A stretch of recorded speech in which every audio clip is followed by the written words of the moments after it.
Hello, hello. Um, I just want to make sure I'm pronouncing your name right. Is it Mr. Sanjay Mishra? Or Yeah, you got it. okay, great. Okay. And tell me how to pronounce yours as well. My name is Saqqara Carroll. Okay. Yes. All right. And I see there are a few other people. Oh, there. yeah. I'm Sianna Rivera. And I'm Roberto Ferrerira de Araujo. Awesome. Okay. So I just wanted to first off say thank you for everyone coming to this meeting. I also wanted to maybe start off briefly by playing a little piece from Mr. Mishra's The Crossing album from 1993. I really like the piece. It's called Lullaby. And so I just want the viewers to actually be able to hear it for a little bit. So I'm going to play that right now for you all.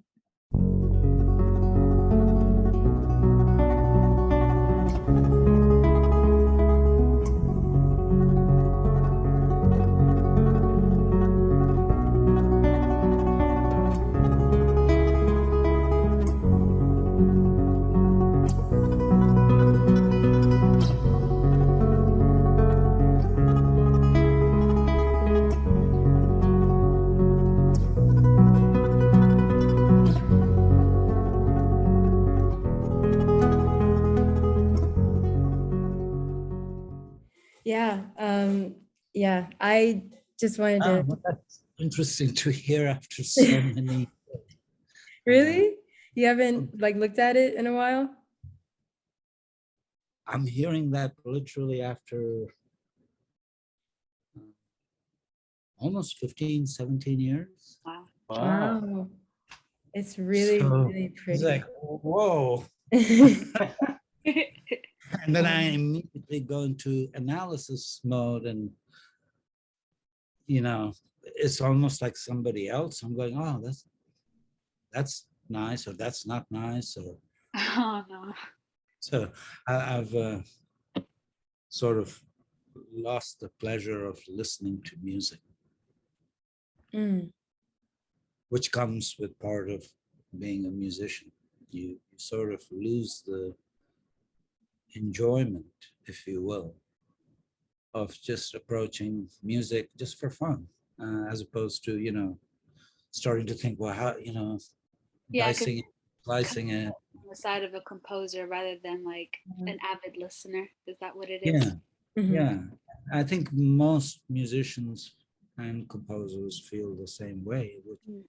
I definitely relate to that. Like I play the violin and you just spend so much time trying to get that perfect sound or like really understand the composer. Or like you just dig so deep sometimes that it's no longer I guess pure in your ears anymore. And I get really hyper focused on getting a really clean, perfect sound, at least when I'm playing.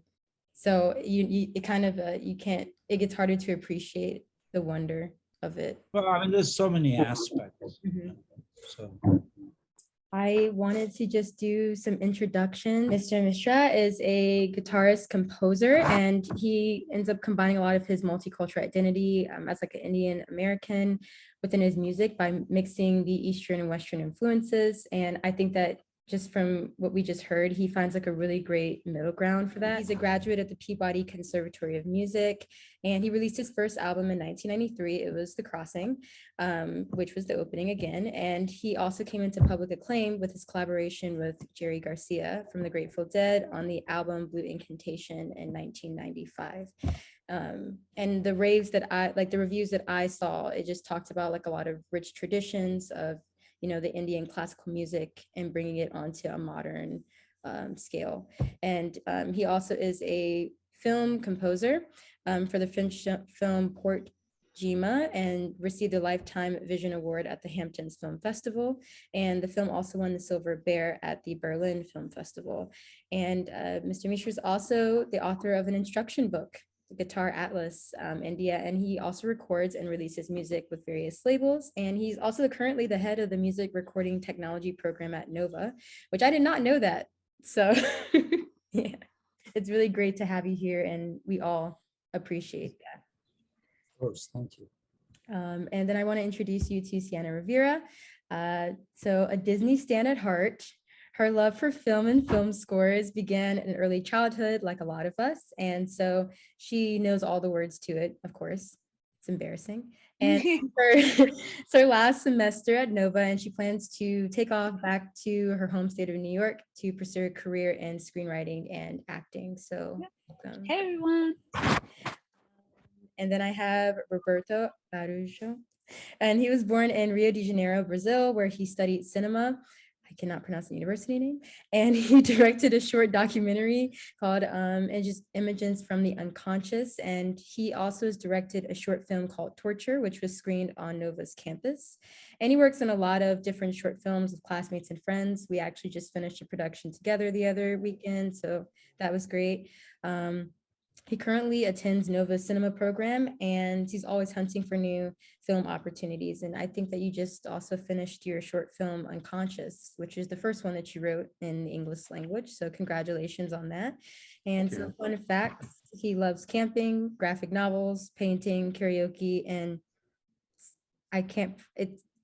It's Brazilian barbecue. Yeah, that's what I was gonna say.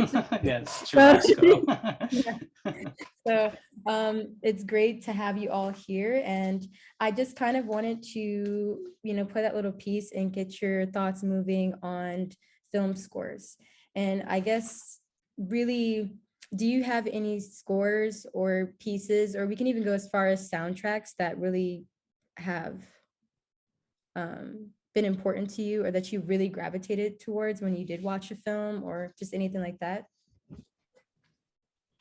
Actually, yeah. According to my bio, I am a Disney stan at heart, and the movie in particular that I've always watched in my childhood was Mulan, and it was one of the first movies that I saw a woman front and center, kind of like fighting for herself and who she wanted to be, trying to fight against all of these naysayers saying who she couldn't gonna be. And there was one song in particular, it was Reflection, when she was denied being the ability to be a bride because she didn't pass the tests of being demure and silent and whatnot. And she basically, in that song, it really touched me because she was wondering whether or not her inner self was good enough for everybody else, to be able to please everybody else and honor her family in that way. And I was like, wow, like a 7-year-old me crying at listening to the song Reflection. And I was like, oh, well, it makes sense. You kind of wonder how you grow up and whether or not people are going to accept you for who you are. So that was a pretty interesting topic for me to see at the forefront when I was that young. And that stayed with me to this day. That's really awesome. I think a lot of kids have felt that way. And that's kind of how you connect to these animated films, most definitely. And all those lyrics and singing along. One of my favorites, which I think you might all hear me play all the time, is Baccaroli from Offenbach. And I saw it in a film called Anti-Porno, which is a crazy film, but I really liked it because it just connected like the beauty of night and the beauty of love to this girl who is having to go through, I guess, issues regarding femininity and youth and sex, and then like the hypocrisy of her parents and society. So I think that's why I really connected to it, because like I'm around that age where those thoughts come up. And so I think that's why the piece was really lovely, because it was a huge contrast between the images and the piece. What about you, Mr. Mishra? I don't have any favorite. There are none, and then there are too many. Is there anything that like you gravitate towards, I guess, when you do listen to music? I hardly ever listen to music. Is there a reason for that? You meaning listen to music for pleasure is what I'm assuming. Yeah, for pleasure. Don't have time. Oh, okay. I mean, I don't have time to sit there and listen to somebody else do what I am doing myself. It's annoying. Like, let's say you're a tennis player. You want to sit there and watch somebody else play tennis, or would you rather play tennis yourself? That makes sense. I get So it. it's kind of like that, So I whatever time I have with music is with my own stuff, and that's all I do. I really don't listen, go to concerts, attend committees, meeting, I don't do any of that, unless it's somebody I know. If it's somebody I know and they've invited me, then I'll go. That's different. But go buy a ticket and go to some event, I haven't done that in years. What about any movies in particular? Are there any movies that you kind of like enjoy to watch? You have to watch movies for I mean, none and too many. oh, same thing. It's really, I mean, I could sit here and talk all day about some awesome films and soundtracks that go with it, that both marry. I can't think of one without the other. You know what I mean? Brilliant work in all different areas that I'm astounded. Every time I look, I go, oh my God, you know, from composition to directing to film style to flow, cinematography, editing. I mean, all of it. I'm amazed by some of the skill that I see. So I just go, Is there a recent movie that you watched that you were kind of drawn to? There's so many. The latest one? I can't like think, oh God, latest to me, what would be the latest thing I've seen? I don't really know. See, I'm blanking on it. I can't even think. There's so many options nowadays, right? It's not just the cinema. You go to your living room and you have thousands and thousands of options to watch. Yes, I have to shut out everything else, focus strictly on film. And, you know, probably, I mean, I watch a lot of older films because I, you know, for me, it doesn't have to, latest film doesn't mean whatever's the latest release. It just means latest what I've seen. And sometimes I'll watch some films many times because I just, it takes me, you know, 5-6 times of watching the film to really figure it out. So I would say like Paris, Texas by Wim Wenders. I watched that a few times lately because I was just so drawn to the character of the film and the way the music and the,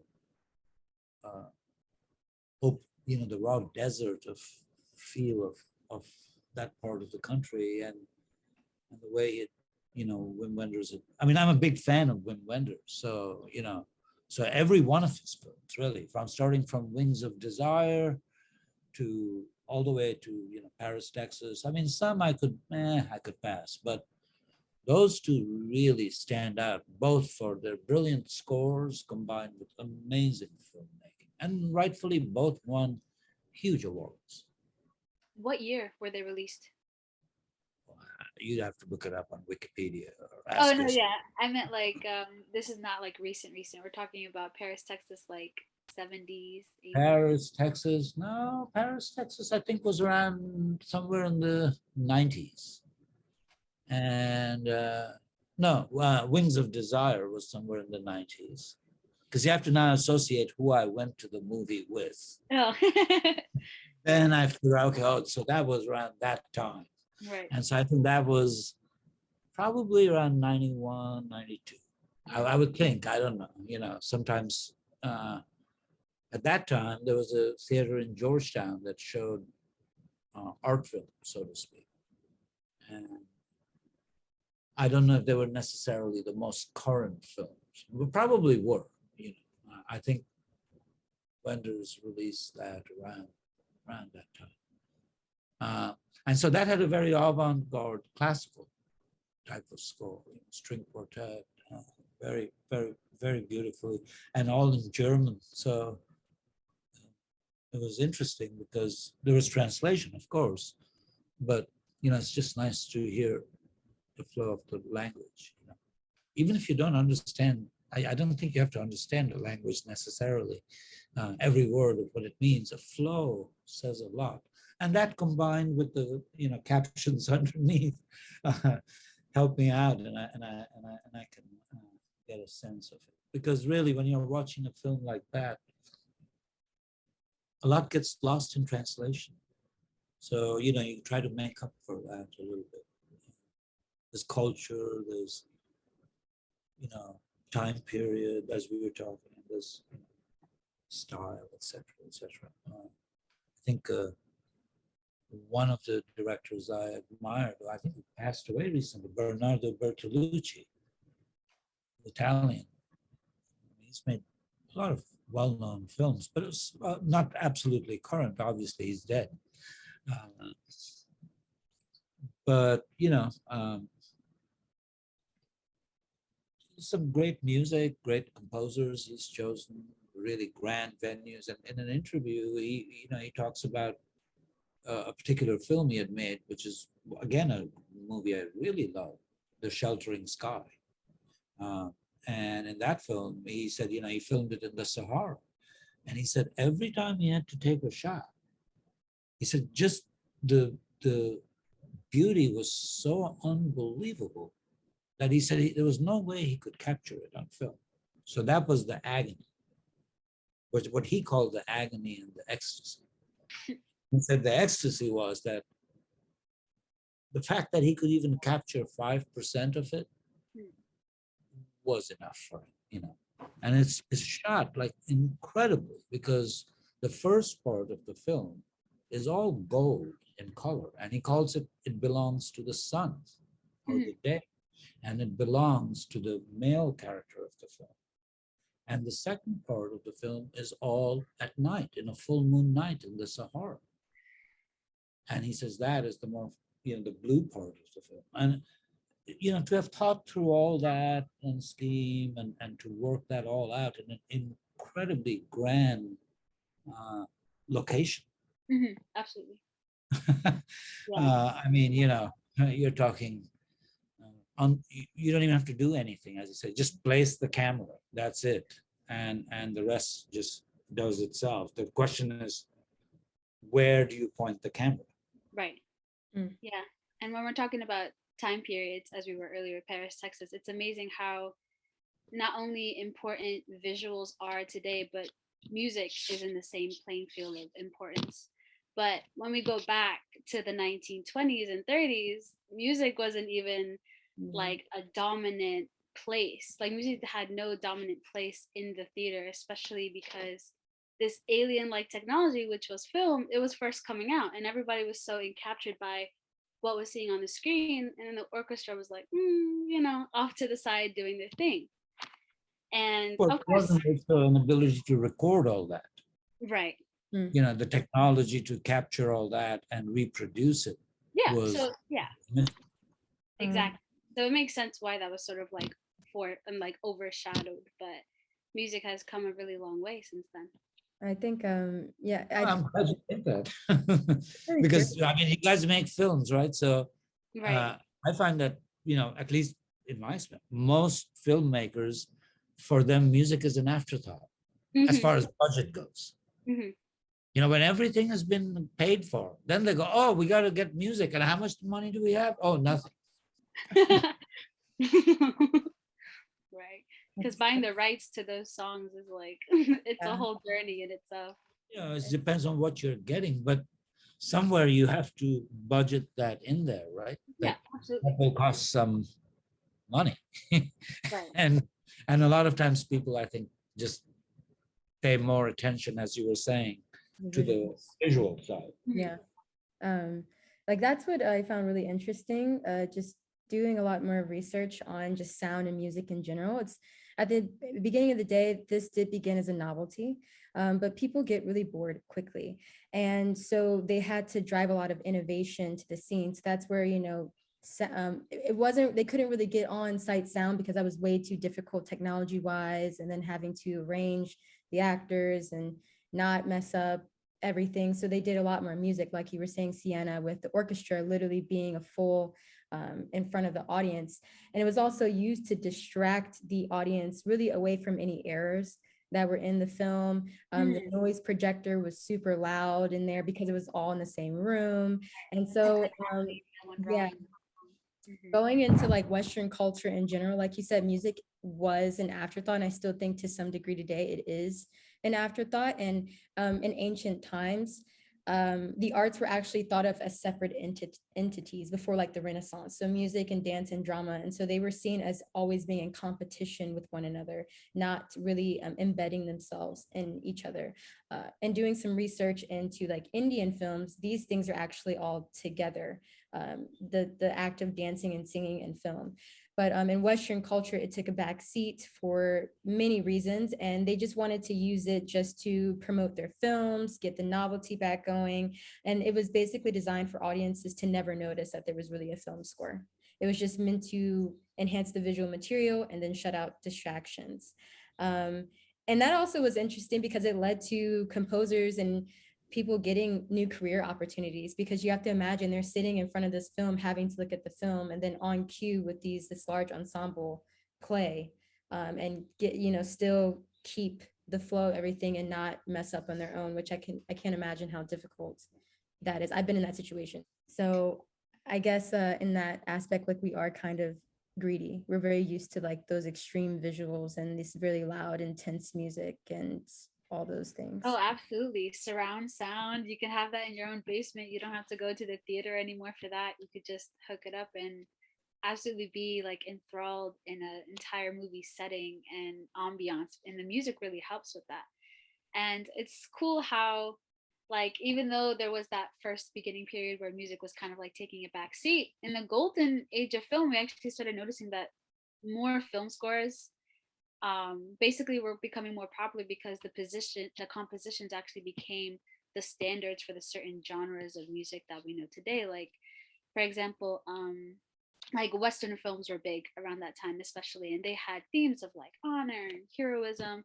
And basically from that, we've gotten the adventure music, the types of music that you hear in Jumanji today, or composition by John Williams, like that has started to become like a centerpiece around that time. And now we hear them kind of like manifest into like a myriad of different genres, and it's pretty cool.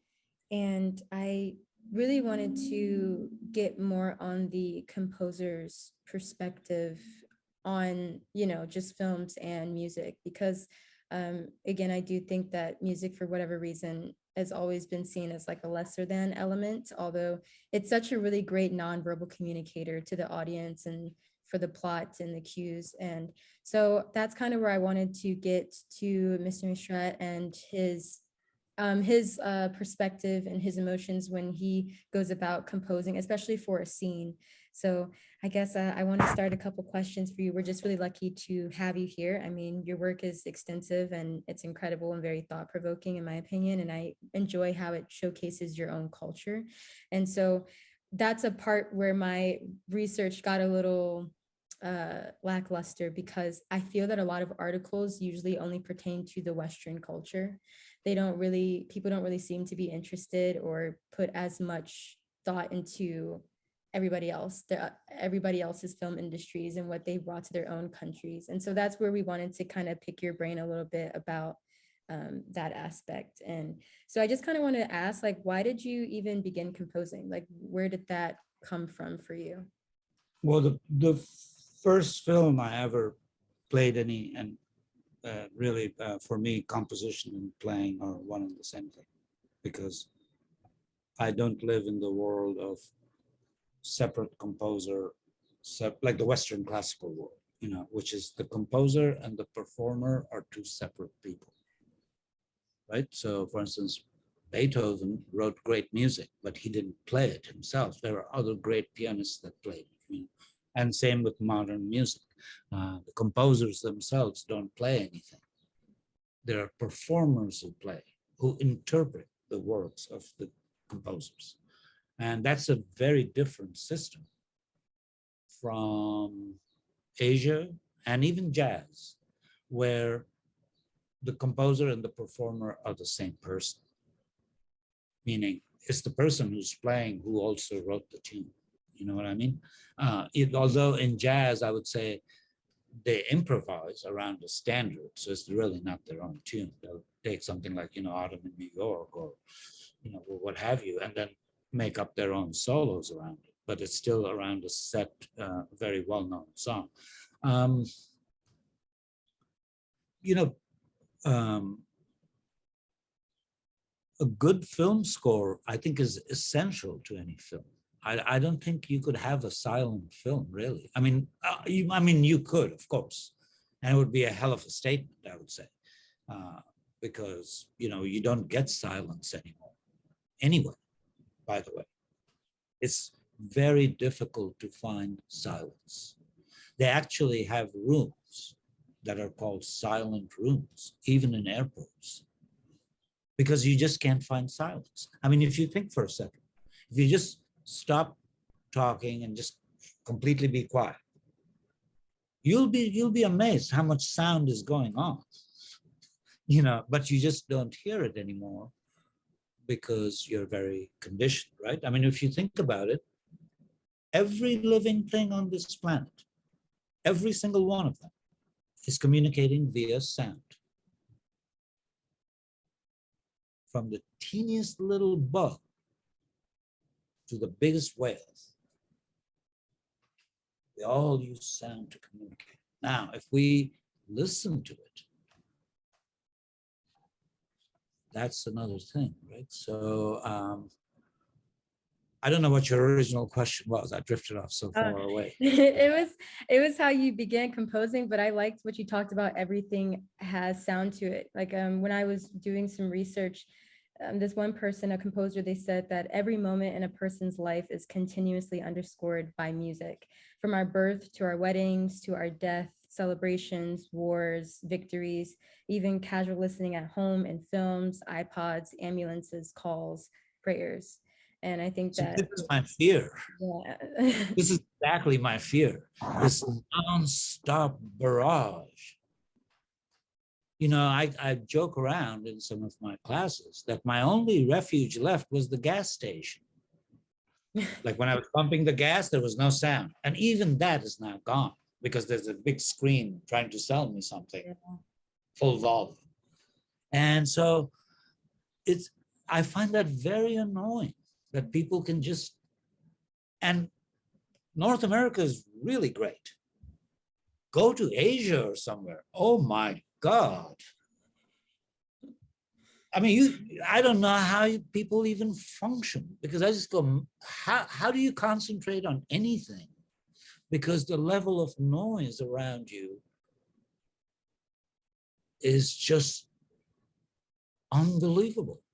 It's just frightening. I have to wear, you know, earplugs and noise canceling headphones on top of that to just step out of the door, because I'm so frazzled by it, you know. It's just, and it's at piercing frequencies, you know, those car horns and truck, I mean, it's just shatters your nerves almost. And so, you know, I mean, fortunately that doesn't happen here, but here, you know, there's, again, as you said, from weddings to births to there's the background soundtrack to everything. And I think there's amazing value in silence. People seem to have forgotten all music begins with silence.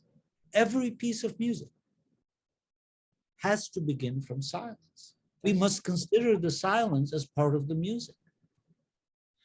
I mean, but like, how do you think, because especially one of the questions I wanted to ask was like, you're creating a score for even a scene, or, you know, this entire thing. There's a lot of constraints to that, because you can't just, are there not any constraints? And people said that there were, because they said you have because your question is a very good one, and you had put it in your, I think in your question. I had a lot of questions. Yeah, that's a good question. And there's a wonderful lecture by the composer Igor Stravinsky at Harvard called the Harvard Norton series, called The Poetics of Music. And it begins with this statement: the more you limit me, the more you free me. And then he goes on to explain what that means in a small book, is what it took to publish that lecture he gave. And it's wonderful, and it's very to the point, to your point as well, which is, let's say you're a composer, right? and I'm looking for some music. So I say to you, can you write me some music? Now that's a very vague direction. That's like saying to me, perhaps as a waiter at a restaurant, can you get me some food? I'm gonna go, well, okay, yep, yes, absolutely. What would you like? That would be my first question, right?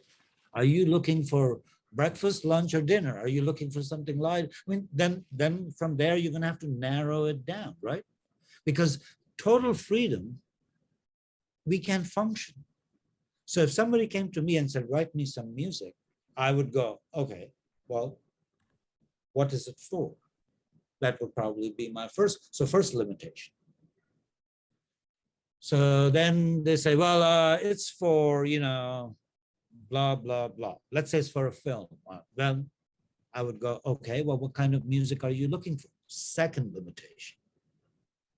Then from there on, I will be putting limitation upon limitation on myself by asking me, do you want it to be orchestral? Do you just want a small score, big score? Do you want, what's your budget? Blah, blah, blah. And so that it will be limitation upon limitation. And that's what we have to live with, right? And then the beauty, as Stravinsky explained, that's the same thing the composer goes through. Because when he's asked to write a piece of music, these are his questions too, which is, what kind of music would you like? What is it for? What do you want the tempo to be? How long? How short? So these are all limitations, as we would call it. So then you put yourself in a small box as a result. And then from within that, you find total freedom. And that is the paradox, total freedom. Total freedom from that box. From that box, which is the paradox of great works of music or whatever. You have to have a lot of constraints, and then within those constraints, you create incredible beauty that has no constraints. I've spoken. There are some composers when they're asked like, how do you create music, and they really have responded back. They say, I have no idea, because I guess they said it's more instinctual. And that it's like, the vibrational sound, the visceral, like the link of deep emotional centers is what. Those things all sound very nice, but there's also a thing called the deadline. You could be waiting for those visceral sounds and inspiration. Weeks can go by and you're like still sitting there going, Because somebody told me, a long time ago, seems like another lifetime at this point, but they said to me that, if somebody paid me as much money as they pay you he's a painter, he said, to paint. He said, I would not be able to lift my brush and draw the first line. I would be stuck completely. So how do you begin? And I go, well, that my answer would be, I just begin. I don't know. Just take a brush and draw a line. Don't overthink it. And then go from there. See what happens. Maybe you erase the line. Maybe you draw another line, but in action, which can be very, very deadly disease for any creative person.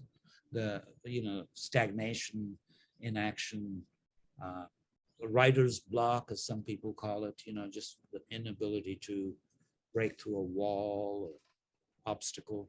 But those are all, I think part and parcel of the whole thing. I mean, that's part of what makes it so interesting, is that, you have to deal with all the frailties and all the good bits, the hard bits, all that. And that's why it takes so many people to put, especially making films, which is what it just takes so much to put a film together. It's just compared to just putting music together, which is, in my opinion, a much easier. I should take that back. Maybe it's not, but really it is, because a film has so many components to it, and it's just I'm a little bit in awe of all the things that all the different people have to come together to execute just 1 minute. Mm-hmm. Amount of prep and It's kind of like a musician playing a great piece of music. I mean, it takes years and years and years to get to a point where you can make even one note sound the way you like it. And that even that is so rare for most musicians. Yeah. Most people, you know, it kind of sounds good for like a brief second or two here and there, and then it goes away. Right. So yeah. So when you talk about people being like freelance writers and like trying to break through that wall of like writer's block, applying constraints to this question, what advice would you give to people who would like to begin composing? Because in my understanding, the way constraints work is that they help ground you and structure you, and in that you have complete freedom. How could a person apply that to themselves when it's completely independent? I'm not sure I completely understand your question, but if I think, well, you have to first study. You know, you have to know your craft, and you have to know all the, you know, all of that, and then you see how other people have done it too, right? They've all had to have constraints from all the way back to the day humanity began. We've been in constraint. Anybody who thinks there's total freedom is either speaking metaphorically or is ignorant, because ignorance is bliss. Completely stupid people are very happy. That's what I envy about them the most. They're just so happy. And you just go, wow. And that's what happens to people when they have Alzheimer's and all of these things that they get. I'm not you get disease when you get really old, where you just forget everything and you become like a little child again. And you're just happy all the time. Everything is a wonder to you. I have a friend who's, I think uncle or something. He was just visiting with me last night. And this person was a very well-known art framer in Washington, D.C. He did all the work for the Smithsonian and the National Gallery. He's very accomplished. But now he's old, and he had to come from Texas to be with him for a week or something. But anyway, he was telling me that he's just in bliss. He's completely out of it. He's extremely happy all the time. And everything is amazing to him. Even like just, he could see a car and just be like stunned, like, wow. So, you know, you reach that stage again where, you know, he's like, what, must be 80 something. So I think he's completely lost his, well, pardon the expression, marbles, if you will. And he just lives just in the moment, and I guess has no past or future. So I don't know again how we got into this, but It gives me hope, actually, because at the end it seems like we'll all be happy. In terms of like, because we do consume a lot of media, just like you said, we consume a lot of media as much as we consume a lot of sound. It's but here's the even more amazing part that was pointed out to me, is that when life begins, the first sense we acquire is sound. On day 45 or something like that, the fetus starts to hear. So it has a good almost 6-month lead over the visual aspect. And the last sense that leaves us upon death is sound. So if the first and last sense in our existence are sound, the question then becomes, how come everything in the middle became about sight? Even when people go to a show or just even a simple, just a violin, forget the theatrics, the lights and all that. They'll say, I came to hear you, I came to see you play. Never, I came to hear you play. So the visual thing has become very dominant. And I used to have a guest, because I teach music recording, production technology. One of my guests was a very well-known mastering engineer. I don't know if you know what these things are, but in the recording world, when you put out a piece of music, it has to go through several stages. And the last one is a mastering engineer whose job it is to make it sound amazing. So let's put it that way, to just keep it in one word. And he's a mastering engineer. And before that, you know, he toured the US for 20 years as a sound man with a famous band and all of that, you know, stadium acts, etc., etc. He is completely blind, completely blind. In fact, so blind that he told me one time he was on a flight from Orlando. He flies a lot. And he always gets the bulkhead seat, you know, because of his handicap. And the woman sitting next to him had a baby. You know, those are also people who get, I guess, the bulkhead seat.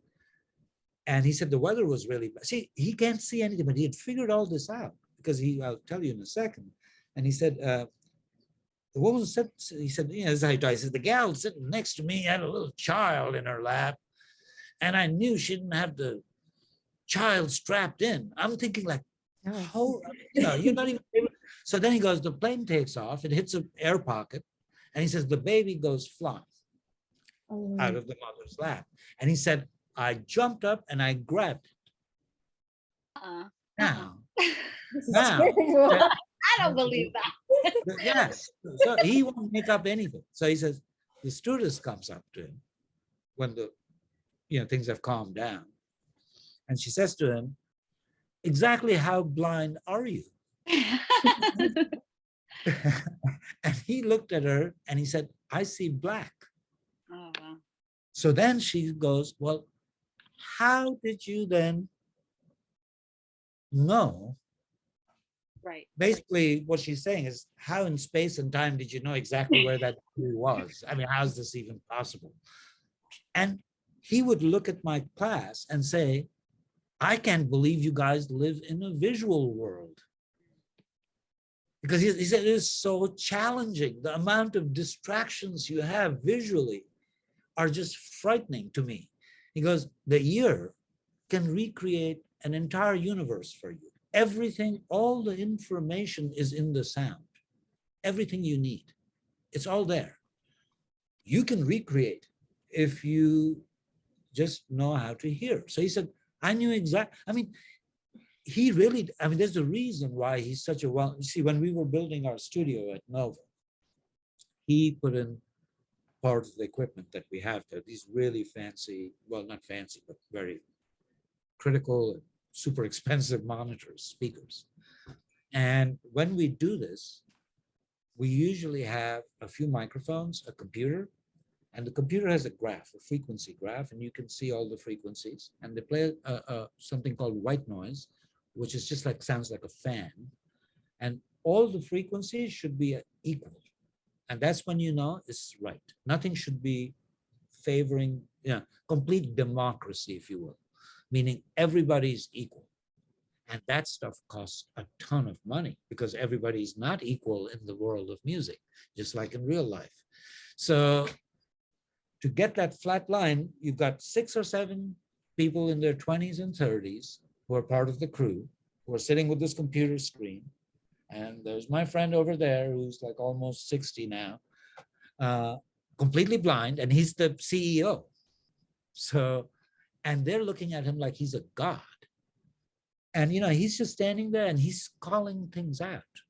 And it reflects exactly what's on the graph, which he cannot even see, right? That's why I see why they respect him.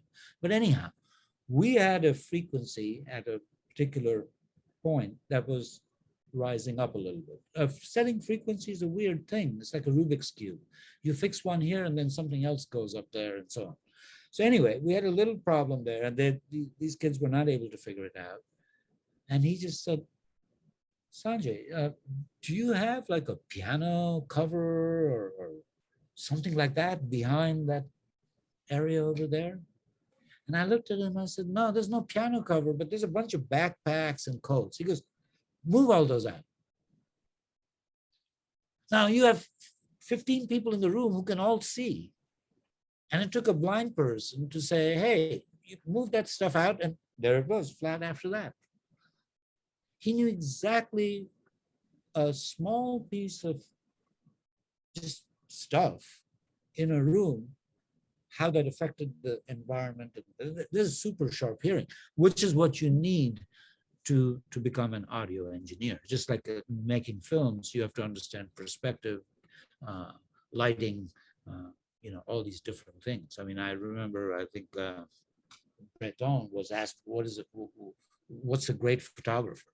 What makes a great photographer, or what is great photography? And he basically said, it's how light falls on the subject. I think it's really interesting how you talked about perception, because that's what music actually does create within a film. It allows people to understand spacing, not just only the emotional link that they have to the characters or the scene. And I liked how you spoke about, your blind friend, because I actually found out that it only takes 25 frames per second to fool the eyes, maybe even less than that. But you would need thousands of samples kind of like mixed together in order to fool the ear. Because sound is just so, the vibrations and sound is just so connected and integral. And that's also an important reason why in editing, even with music, that's why you have the sound before the picture rule, because the sound is bringing, the audience into the characters and everything into that next scene. And it allows the brain to make perfect sense of it. But if you do it before the picture and then the sound comes, it feels unnatural and uncanny to an audience watching it. And so I think that is really interesting what you talked about with the ear. Well, I mean, sound really, to me, can make a scene or break a scene. So if it's done badly, it could ruin it. And if it's done right, it could. And it doesn't mean it has to be complex or big or small. Those are all scales of production. To me, one of the most successful soundtracks for a film was the movie called Jaws. I don't know if you ever saw this. No, of So course. about a shark's jaws. Right. That guy is the laziest composer in the world. All he wrote was a half note, a half step. Da, da, that's it. Yeah, that's it. That's it. Now you have a beautiful scene with the families on the beach, people eating ice cream. Everything looks wonderful. And all he has to do, the director now, just go da da. The whole audience is sitting on the edge of their seat because they know the shark is going to attack any second. Exactly. See, this is a good soundtrack because A, he did nothing, basically just played a half step, which is brilliant. It's exactly what was needed. If he had done a Star Wars kind of soundtrack at that point, it would have sounded stupid. Yeah. So knowing what to do, but then doing it and pulling it off like that, it became a meme. Ultimately, Saturday Night Live, you had the land shark knock on your door and the soundtrack would go da da, and then there was a guy shark who would attack the people.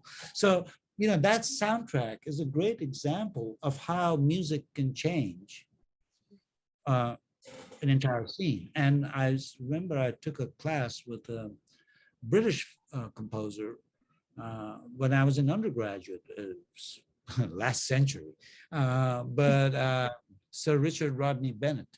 And he said something very remarkable. And then again, not remarkable, but at the time, at least, I was young and easily impressed, and everything seemed remarkable anyway. And to just be around somebody like him. He said, a good soundtrack, and we weren't even talking soundtracks because it was a music school, not film school.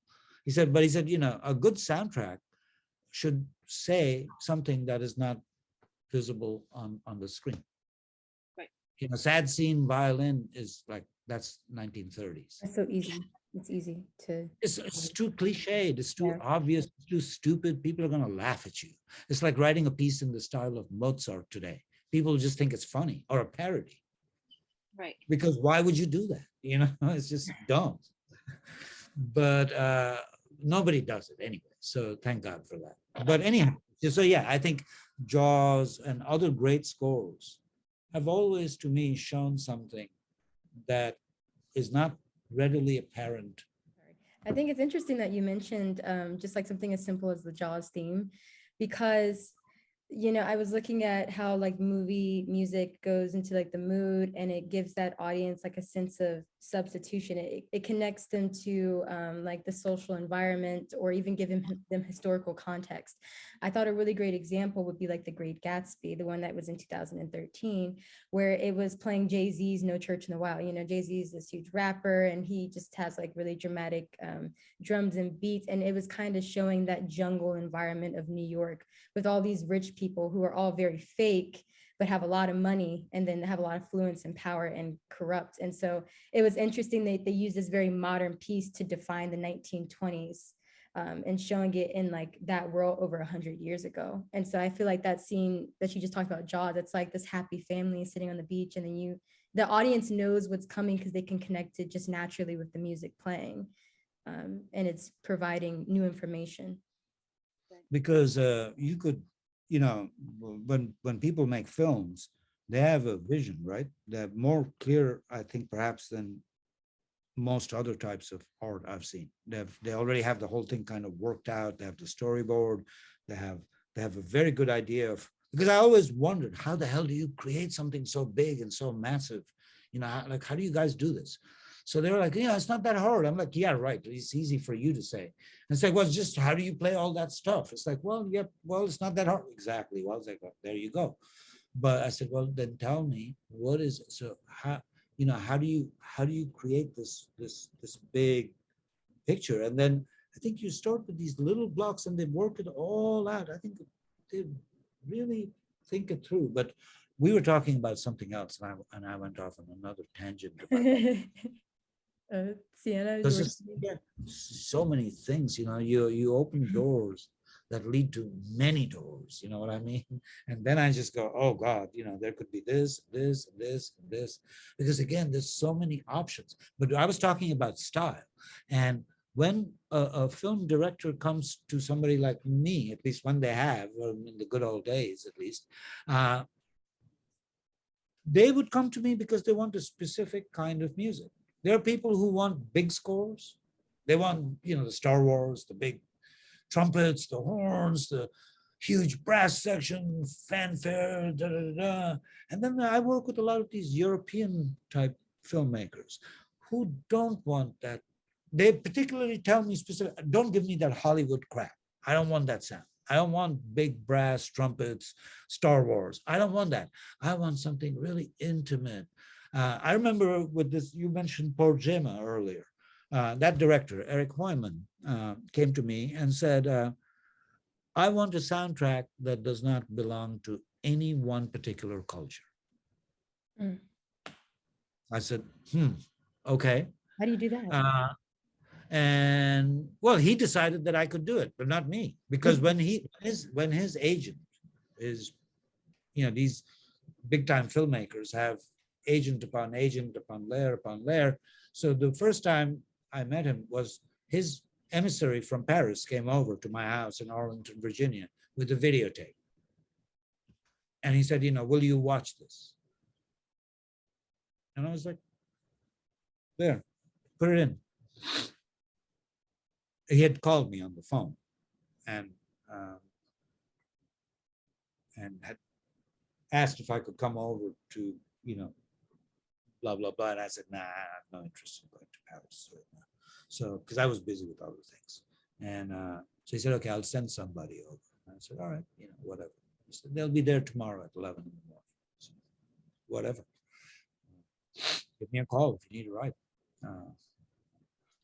And they were there. And, you know, so I put it in. And interestingly, I saw that he had already put music, which was my music, on his first draft, which was almost as close to his finished product as I can think. And this guy had won an Oscar, so he was no small potatoes, you know what I mean? Not small time. And, you know, his first thing was like, you know, exactly what I told you, music from no one culture and intimate, not big. Because the first draft, he had a scene where there's an airplane landing onto a remote airstrip in Eritrea. That's where the film is shot, but it pretends that it's somewhere in Algiers, I think. Because the French have a long past with that part of the world. And my natural inclination was to write something orchestral because it was such a grand scene. The visuals were so grand, meaning it was the sun was setting, it was a tiny airplane, it was in the desert. It looked amazing. And I wanted to write something big. So I wrote that for him.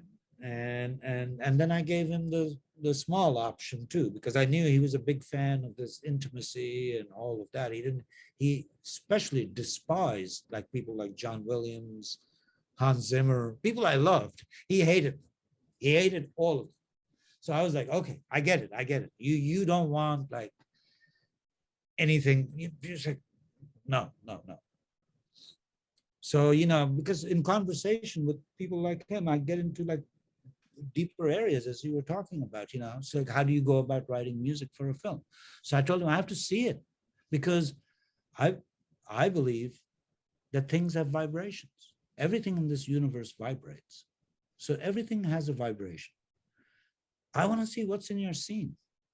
What are the elements that make up your scene? Where is it filmed? What does it, I want to smell it. I want to feel it before I can write something. I can just write something, it's not possible. And he appreciated that because as an artist, he knew exactly what I was saying. So he was like, great, So I think, it depends on your style. And I like how you mentioned that because audience's reactions are just as important. And I guess you have to know who your audience is. very much Like so. we don't really see that over here. Not that musicals and stuff aren't fun over here, but like I said, Western cultures are not really connected with theirs, and Indian culture is way more with their traditional like folk songs, etc. From what like they like the dancing and singing. And When speaking on scores and Oscars, were you happy with the winner? The I don't best even score. know.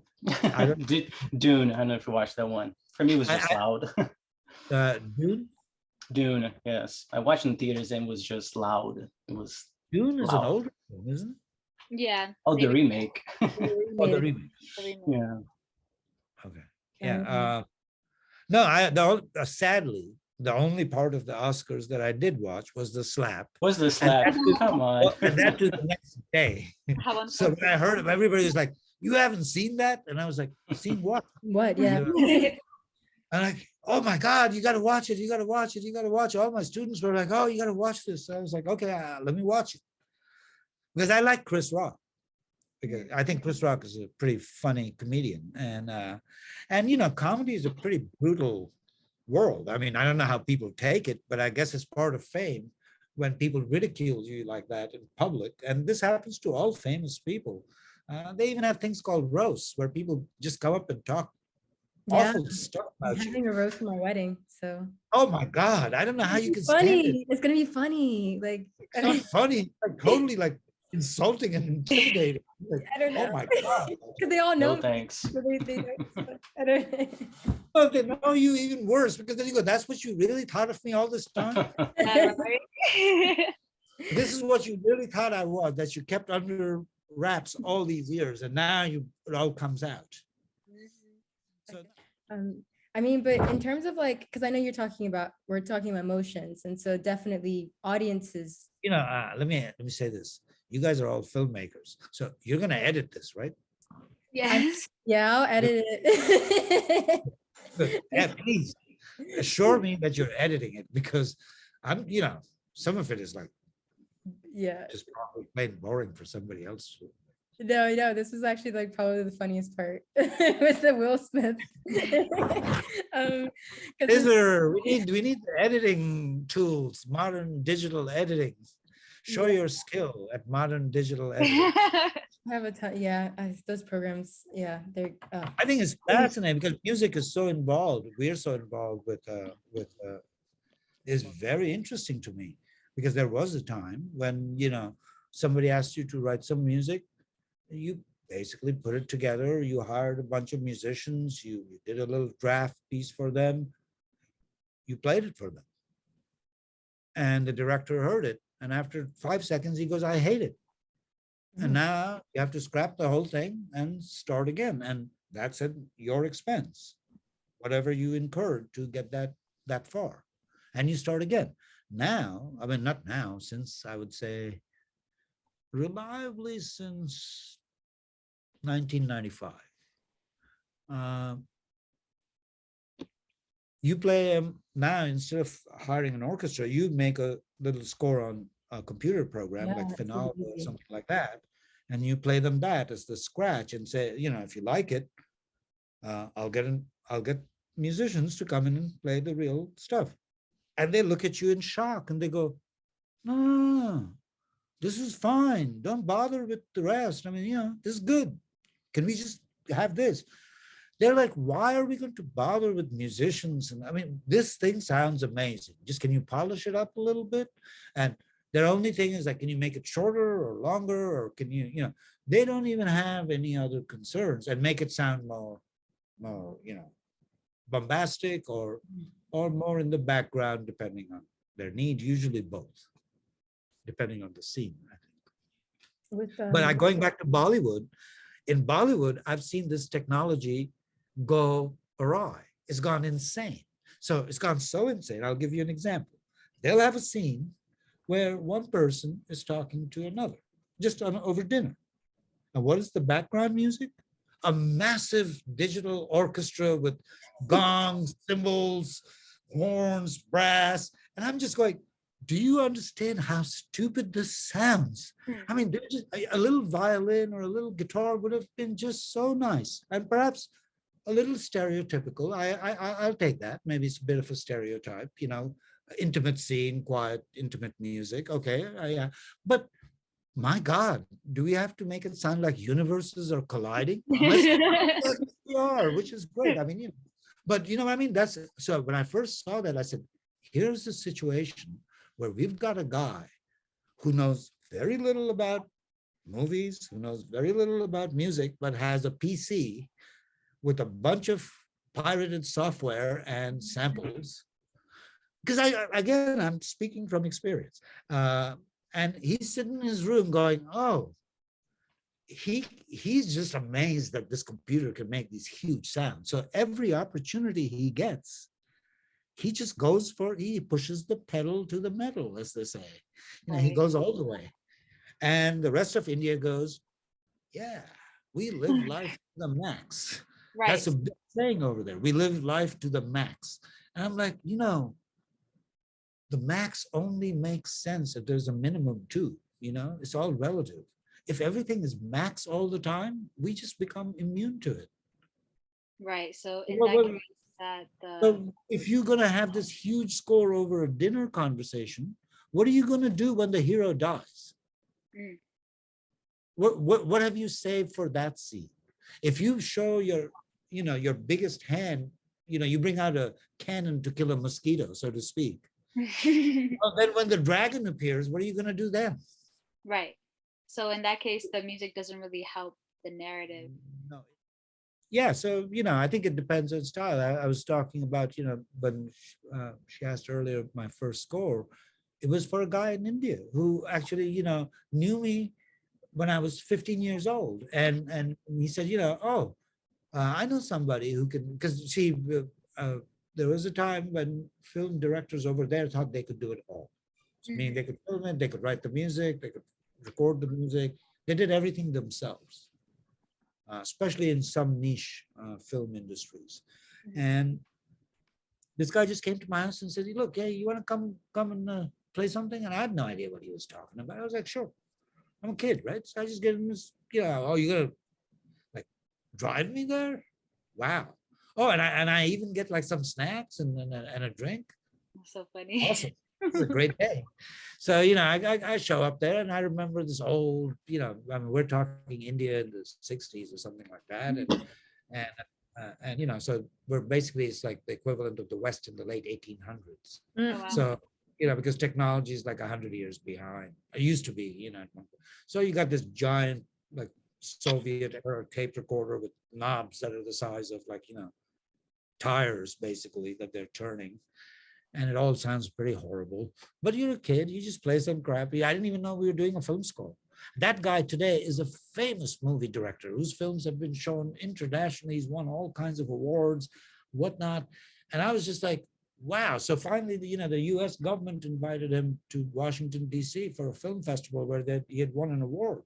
And he called me up and he said, I'm in DC. I got your number. I want to see you. And I was like, oh, that's great. I can't believe it.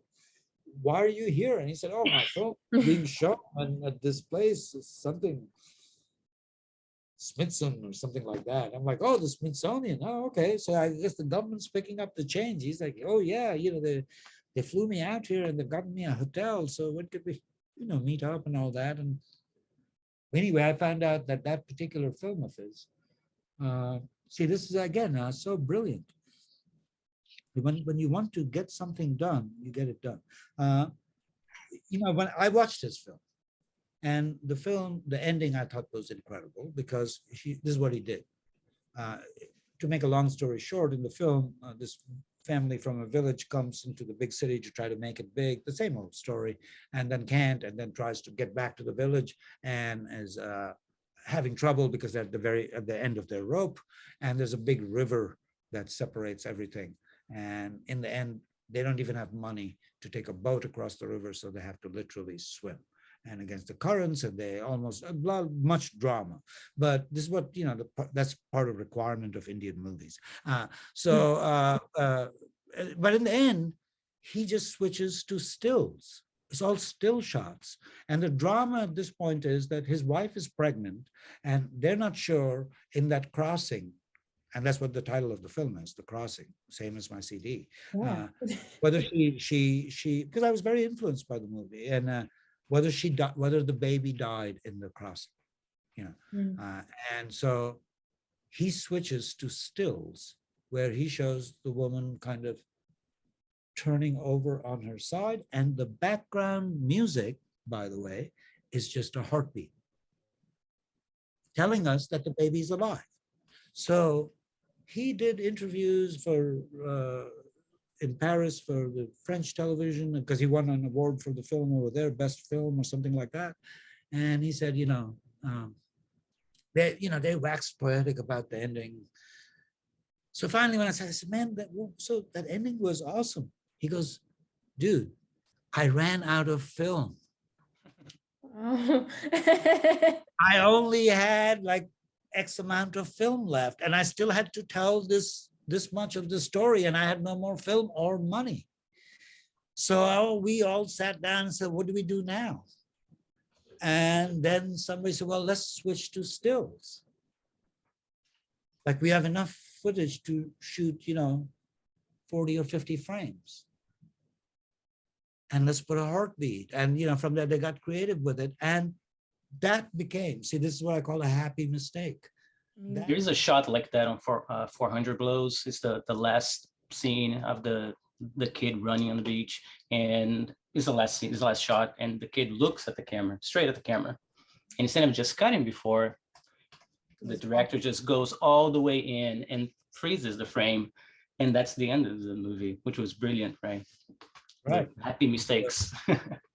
So you can sometimes have magic happen like that too. Just if you're lucky. If you're lucky. I mean, as a composer, because when it talks about the audience's reactions and its effect on them watching these films and then hearing this music, from just my general research, looking at it, people just talked about, musical sounds serve biological purposes, even animals just attracting mates, deterring predators, danger. And then for us, we use it a lot for bonding and expressing taste and moods and identifying with each other. And, the listener is looking at this film and then looking at the music as that nonverbal indicator. And I guess some of these composers are saying, hey, we give them this music, we give them this little guide, but they are the ones that make their own path from it, I guess their own interpretations at the end of the day. And they have to dig into their own memories and their own understandings of things, I guess, from when they hear this movie and make up their mind about this film or this scene, etc. And they were also talking about how we use music ultimately to control our environment, to calm ourselves, to put ourselves into a dancing frenzy, etc. And there's been a couple studies that I looked at regarding if you put positive music over a neutral scene or a negative music over a neutral scene, suddenly audiences will view the character much different solely just because of the music. And so I guess as a composer, for the films that you have done it for, and even just your albums individually, like what are you, what when you are trying to compose for a scene and then also get that emotional connection with a viewer, what exactly do you feel like you have to go through in order to do that for the viewer, like to get them to understand your message? Do you go into it having a message that you want them to automatically know or hear from your sound, or do you just present them with the information and it's up to them from the rest of it, especially in correlation to the scene and then the editing of the scene and everything? Again, all of that is out of my hands. Yeah. It's all the director, the producer, the editor. They make all those. Luckily, see, I think one of your questions kind of alluded to this, which is it had something to do with because again, a movie is it had to do with those constraints and all of that. Because see, as a composer or as a musician, a film is very liberating because you're not the focus of attention. People have gone to see the movie. The music is an extra. If it's really good, awesome. It makes things really great. I don't know what happens if it's really bad. I guess maybe people just ignore it, or they're just, if they don't like it, they're indifferent to it because they're mostly focused on the film. They're not listening to the music as such. If it's bad, they can ignore it. They have the option to just shut it, kind of mentally shut it out a little bit. I think we've all seen films like that where, the music is like, well, whatever. Some people oftentimes don't even remember that there was music in the movie. You know what I mean? It was so innocuous that if you ask them, oh, do you remember the music? They're like, ask them to sing a theme from the movie. I mean, unless there's somebody famous performing it, if it's just a generic movie, most people, so again, there are various approaches a composer can take, which is, do you want to make a big statement in a film, or do you want to just be part of the film and blend into it? And I think in my instance, at least a few times I've done this, this has all been done by the director and the editor and the producer. And basically, they already know that they want my kind of music, because I don't write generic music. I don't write on commission. I'm not interested in making music for a specific purpose. It's too much work to write a film that I really don't care about. I would never do it because it's too much time. It's too much. Writing a score for a film is a lot of work. And then, of course, recording it and producing it and then syncing it to film, which is really not my job, the editor, but I still have to be there, right? Because I want to make sure that it all works, and they want me to be there as well. I mean, those are at least the people I work with, but I also know people who work where they're not even part of the process. And I've worked on stuff where I've heard one version, and then when I see the theatrical release, it's totally different. I'm like, oh my God, he like totally changed it. Yeah. And you know what? That is his. He can do whatever the heck. He paid me a fee for it.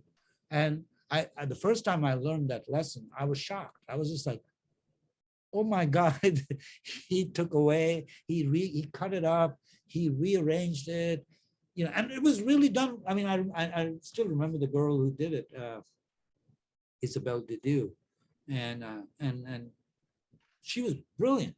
I mean, she took one of my pieces and she cut it up in such a way that after that, every time I performed that piece, I performed her edits. That's how much I liked it. I thought, this is much better than mine.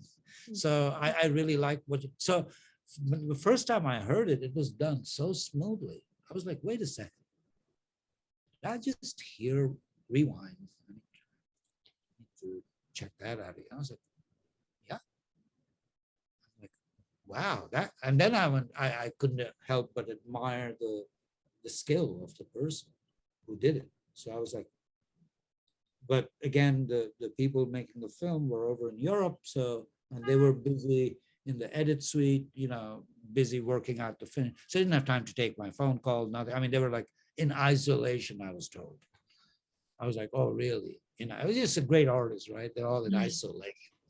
So I was like, all right, well, all right, if they're in isolation, they're in isolation. But, I'd like to talk to somebody because, Yeah. but, Are you good on letting go? The Mhm. work after it's done, are you good on letting it go? I've learned. Mhm. I've learned. I learned that very well because, and that is a very good question and a very important lesson because most people want to hang on to their stuff with dear life. They don't even want anybody to touch it. They don't want. And I said, if it goes far enough, you will have no control over it. You will have zero control. And I learned this from somebody else telling me this, actually from working with the Grateful Dead, and who knew this whole business better than anybody I know. And when I was initially, when I was recording with one of them, they said, well, and I was talking about the record we had just made. And he looked at me and he said, when are we doing the next one? And I said, well, but I'm still talking about the one that's supposed to come out in May, like it's December right now. I'm talking about like that release that's coming up. And he looked at me and he goes, that's done. Best you forget about it because you will have no control over it and it will have its own life. So you need to forget that that ever happened and move on. It's like a screenwriter and they're writing. It's like when you Oh. see it, it's gone. I know Sienna's gonna tell you Oh. when you sell it, Yes. it's done. Like, it's not I just get- humor. I get like so anxious about, but it's basically like a baby. You're giving your baby something you created and you're just letting it go out into the world to whoever's, jurisdiction. And it's like, there is the one thing I always fear is basically what I wanted to convey, what was so important to me in whatever I wrote, being lost in translation of it going through this like roundabout of, oh, this person doesn't like it, this person edited it this way, whatever. And I'm like, no, it was fine the way it was. There's no need for all of that. But of course, that's just business. It's not personal. It's what it has to be. And in music, it's good you detach yourself because, again, if it becomes successful, it'll be critiqued. Mm. And, some people will like it and some people will not like it so much. And some people will ignore it, which is even worse, indifference. I mean, love, hate, you can understand. You go, oh, okay, you loved it. Oh, you hated it. Okay, well, sorry, But total indifference, like it didn't even exist, that is like the most hurtful of all because it's like, oh, it didn't even register. It's like, oh shit. Like it wasn't I'm worth not, paying even, mind I'm not even like an ant in your yeah, world. it wasn't even worth paying mind to. And I was that like, oh, okay. Me and Roberto know about this with the love hate. Somebody Yeah, really I show my class that there's this little app. It's a YouTube app. It's called Zero Views. It only shows you YouTube videos that have had 0 views. So one of my students said, oh my God, that means even the person who made it didn't watch it.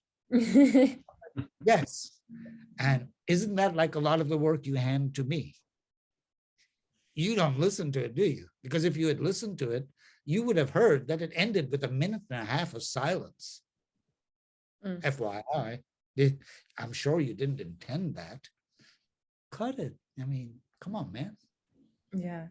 Are you the plumber that doesn't even turn on the tap? Are you the mechanic that doesn't even turn on the car? Do you want to be that person? We're all humans. We all make mistakes. Smart people check their work. And that's how you avoid mistakes. See, you mentioned writing a book.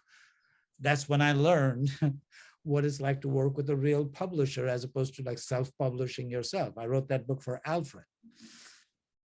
And when they asked me to write that book, I was like, that's a book like that's been written in my brain 100 times. It'll take me. I thought, easy money, right?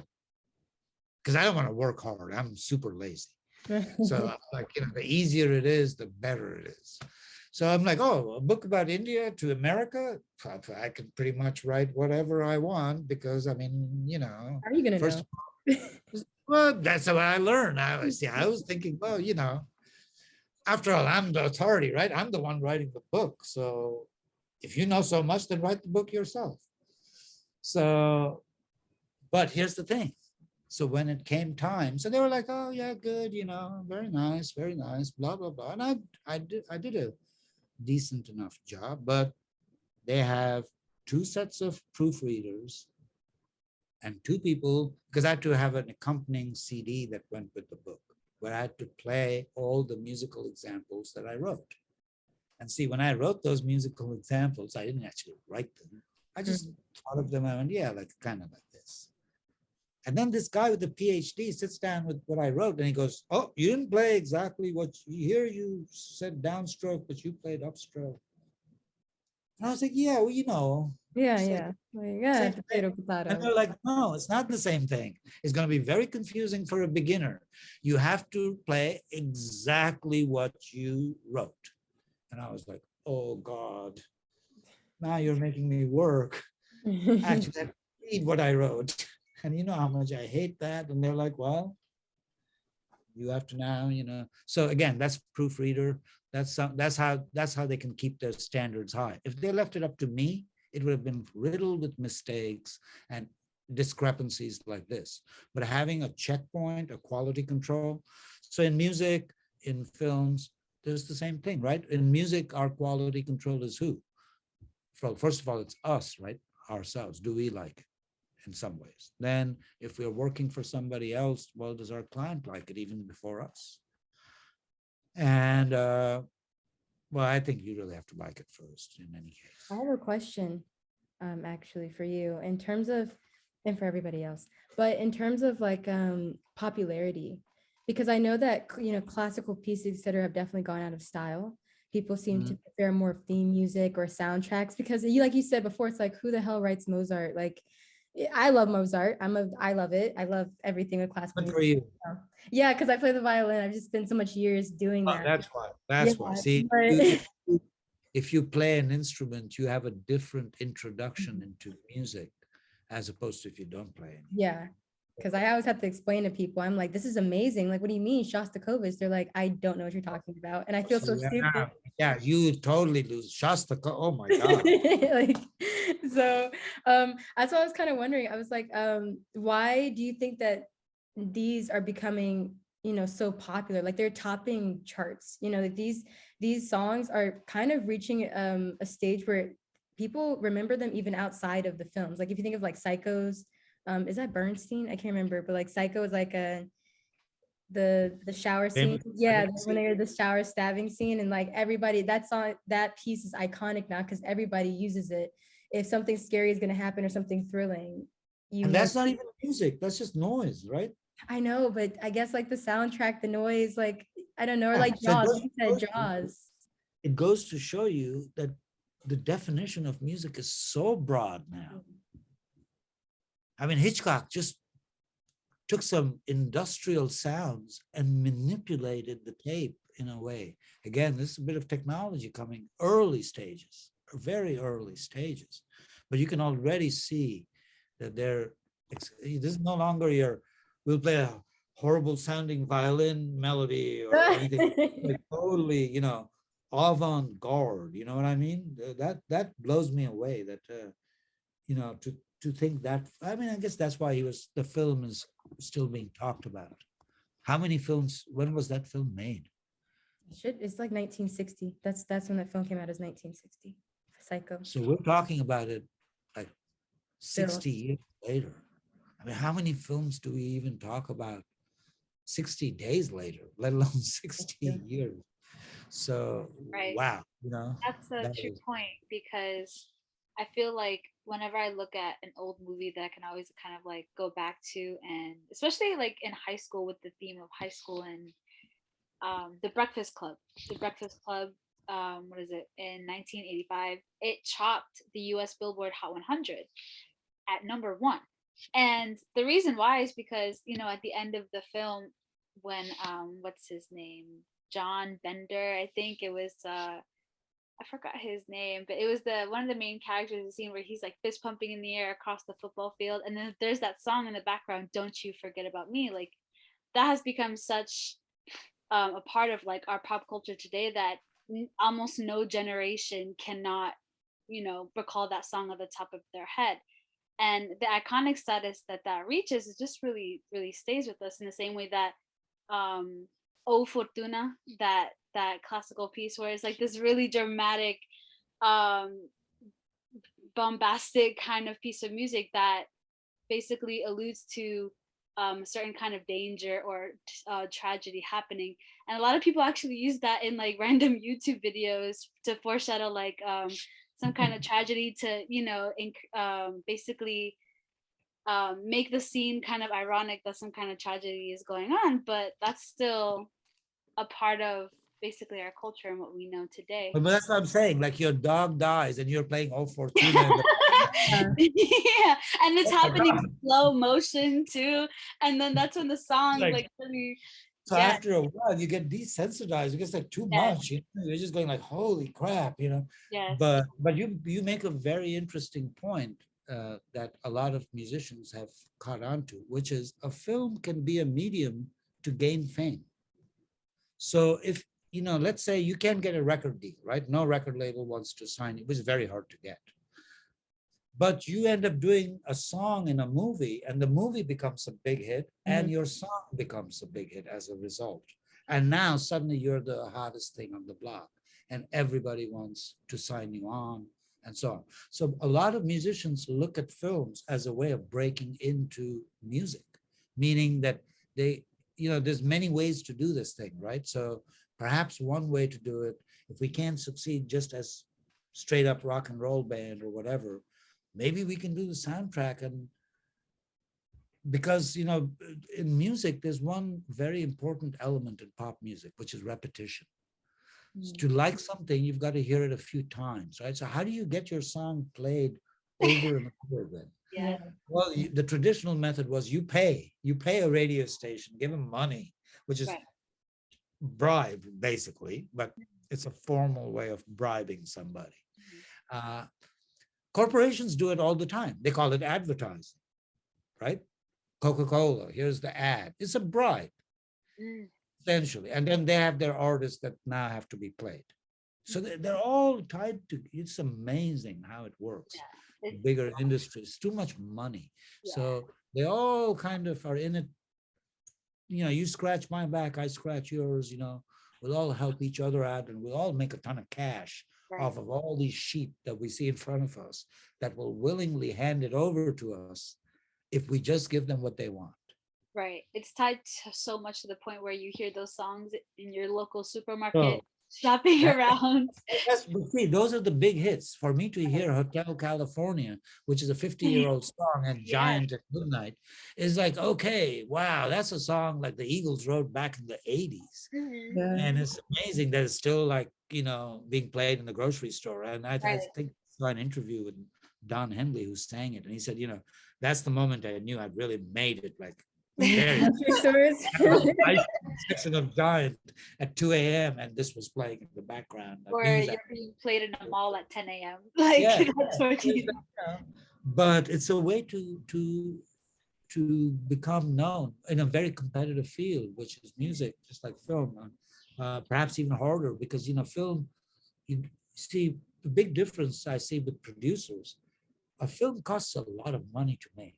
Even a small film costs, like, we're talking a big budget. Mhm. Nowadays, Hollywood, if you look at the budgets, oh my God, they're in the millions. How does an independent filmmaker compete with somebody whose budget is like millions of dollars, can get stars, they can get people with name recognition, and, you know, you're going, oh God, you know, how do I raise, $300 how do I million. get my film started? You know, how do I start a film in this climate?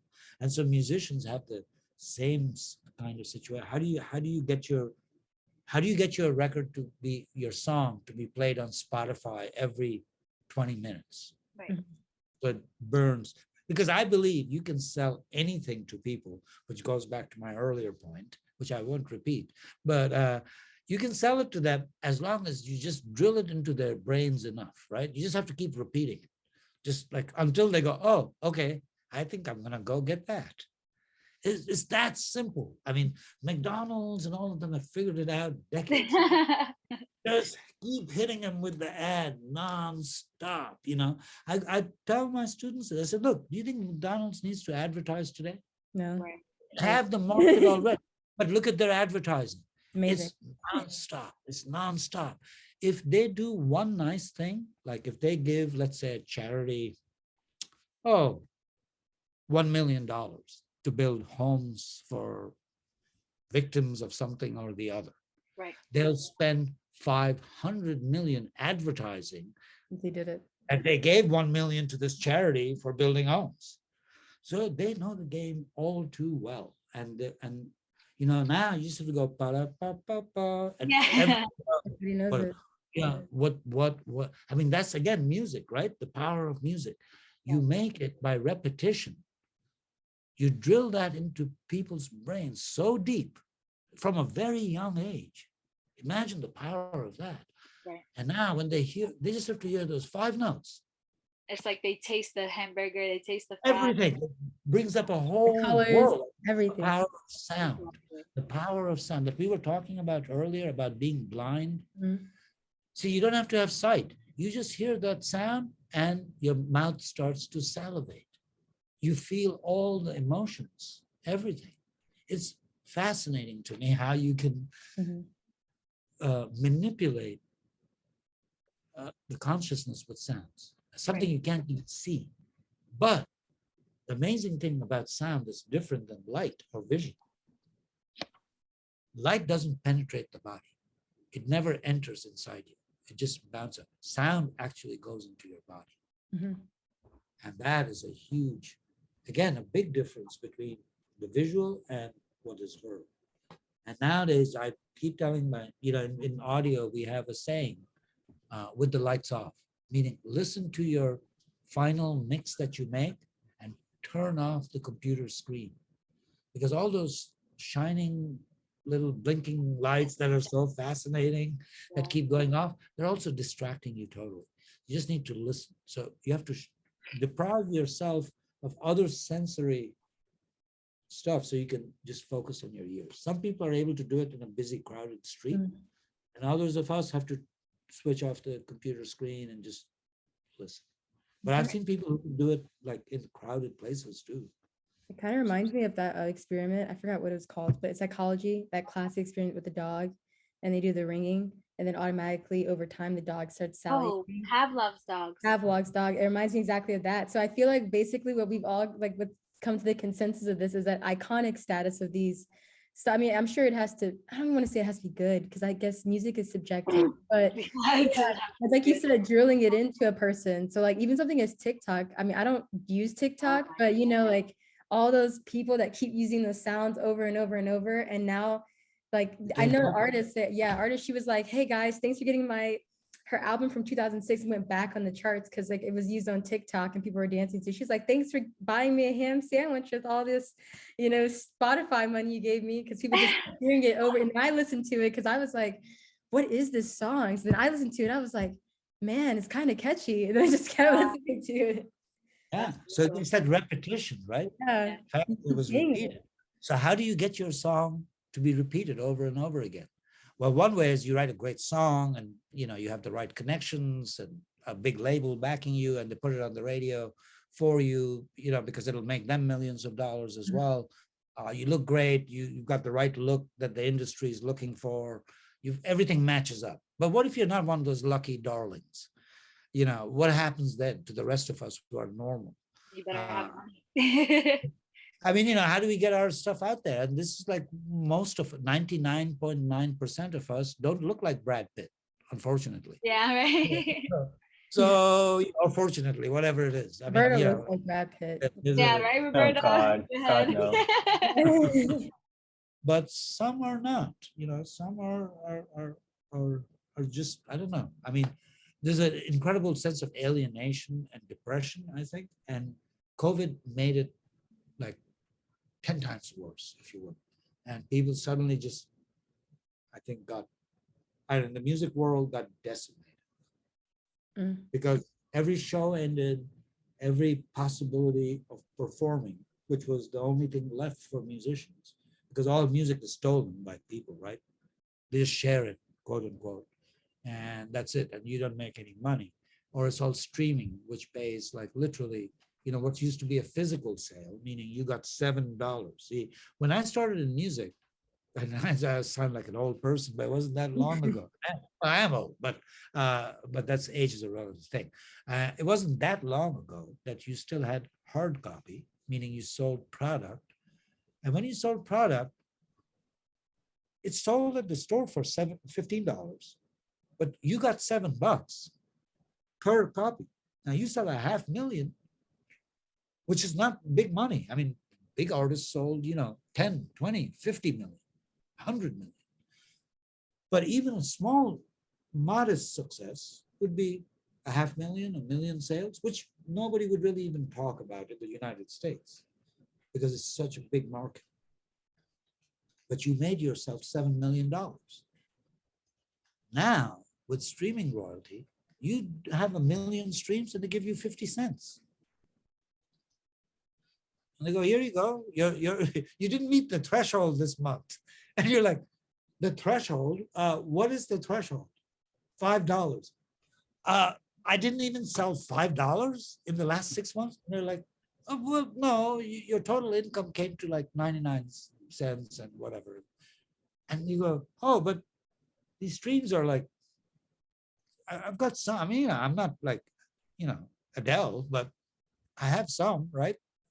And they're like, yeah, and we pay 0.000069 per stream. And I'm like, okay, so we know that Spotify splits a penny into 6 parts. Right? So now it's great for them. Yeah. I mean, the owner of Spotify is so rich. He's richer than any musician. Let's put it that way. And he can't play a note of music. So, it's a little bit skewed. And so digital, amazing part of this technology, digital, and it's happened to film too, because I remember I teach music copyright law, and in that I teach trademark and patent law. And one of the most famous cases was the DVD, right? Because they wanted to put films on DVDs, digital versatile disc, which could contain a lot of information. But the film industry went, wait a second, they're going to make copyrights. So we're going to put an encryption called CSS, which is content scrambling system. So we're going to put CSS code on it. And patent law said that we can give you the patent on a product, but you have to prove to us that you did due diligence that the product could not be stolen, meaning it would be a code. So they extended copyright, which was thus far reserved in books and music, would now go to ones and zeros, just code. You could copyright that. So in order for that copyright to not be stolen, the courts made a decision that you had to take reasonable precaution that that code could not be cracked. So by using CSS, the film industry decided that this was an adequate safeguard against DVDs being copied until a 19-year-old Norwegian cracked the code in 1999 and published the formula on the internet. And it got so ridiculous, he made a t-shirt with the entire algorithm printed on it, how you could do it. And he called it DCSS. I mean, this was called CSS, and his formula was called DECSS, DCSS. And he distributed freely to everybody and said, go ahead, copy these DVDs as much as you want and distribute them. And the movie industry could do nothing about it. Absolutely nothing. And I think it had a huge effect on the movie industry, just like the film industry, I believe, but perhaps not as big because, and I think the film industry is terrified of what happened to the music industry happening to the film industry. We know that from the internal memos that they circulated saying, look at where music went. It went from being a very vibrant business to nothing. Look, can you find any stores that sell CDs anymore, that sell recordings anymore? Nothing. They're all gone. We used to have, every neighborhood had a record store, had where you could, I mean, I understand times change, when refrigerators were made, all ice makers went out of business. I get that. But this was like just suddenly overnight, hundreds of stores disappeared and the whole medium changed because of one thing, people being able to copy anything they wanted so with a mouse click. And there was no loss in quality. And they could do the same with video. And once they could do that with video, and that film that cost you, I don't know, 50 million to make, and now people can just download it for free. Well, how the hell are you going to get Brad Pitt and Angelina Jolie to be in your movie when they're going to charge you like 10 million a piece, or whoever the latest star is, and your production costs are going to be like insane, and getting a distribution deal is going to be insane, and everything is going to require money before you can get anything back. You have to, they say to make money, you have to have money. Well, guess what? Yes. In music and in movie industry, I mean, the joke is, how do you make a small fortune in this business? Well, you start with a large fortune, meaning you're going to lose money, I mean, expect to, I mean, those who think I'm going to make money right away, I go, if you're super lucky, I hope so, but, please be prepared for what we call paying the dues, because people bigger than you have come before you and thought that they could just, rule, and found out that no. And so much of it is so political too. Meaning it's, who you know, what your circumstances are. I mean, you can overcome all that on many levels, of course, but it doesn't hurt if your dad was like, some famous film director or movie actor or whatever. It's like an automatic. I always envied those people. I was like, oh gosh, it must be nice. And then you go, oh, but they never got to see their dad. Oh, that must have been awful. That sucks. Sophia, Yeah. whatever. But like the good and the bad and everything. So yeah, because I know musicians like that who people worship and love and all of that, but their kids hate them because they go, I never saw my dad ever. He was just never there for me ever, and I hate him. I mean, they literally like won't talk to their parent, stuff like that, because they're just so angry that they're. And anytime in public, when people say, "Oh, you're the son of daughter," son, they just like get so pissed off. It's not funny. Wow. I can understand. It's like, oh, okay, I guess it's a really sensitive topic. But yeah, in some sense, it's good to be just like ordinary people, I guess. Yeah. We've learned a lot today about, Yes. about music. I mean, this is just amazing to get your perspective. Of course, Mr. Mishra, you like really open. We do a music collaboration with the film students over there, and it never happened because of COVID. Yeah, I feel like a lot of things haven't really been able to happen. Just everything got put on hold. Yeah. And we are hoping that it can happen now or something. I didn't even know that we had a recording there. Yeah, that's news to me. Yeah, it's so hidden, it's unbelievable. Even people on our own campus don't know it, you know what I mean? Yeah, I didn't know. It's like, oh, there's a recording studio. I'm like, hello, there are big signs. I mean, what more do you want us to do? Set up fireworks every morning? What can we do to bring more attention to this? We could have somebody dressed up like a clown, stand outside. But, until we find that volunteer, all we can do is keep repeating it over and over. So yes, we do have a recording studio. We do have a recording program. We love to collaborate. It's great experience for students in the musical program to work with filmmakers and understand, because they have a great interest in video, making music for video. Because nowadays, if you make a record and you don't have a video with it, well, forget it. It'll never play. because your best hope is to get it on YouTube playlist or something like that. And that requires that it be a video with music. And you make a music video. That's, I mean, this has been the old formula since the 80s. It was on television before, now it's on the computer. So they all have an interest in learning how to make video. And with COVID, there's a lot of need for people who are skilled at syncing audio and video. From the like very basic level, like a church service in a neighborhood, who are suddenly find themselves doing virtual services and don't have a clue on how to like, oh my God, how do we like put all of this on the web? You know what I mean? They have no idea. And they don't know how to record audio. They can barely film, you know what I mean? They're filming with an iPhone or something like that. And the audio is poor quality, but they want it to look like really professional. So there's a real need for people who are skilled at not just audio anymore, but also the visual part. And if it wasn't there before, I would say post-COVID, it's definitely there. Definitely have to. Let's just say if there's one of filmmaker here right now interested in collaborating with a student doing music at Nova, how would we go about that? Maybe contacting Yeah. campus All or theoretic. class? Just send an email either to me or to the music. Well, we don't have a department, so just send it to me or whoever the program head is, you know. All right.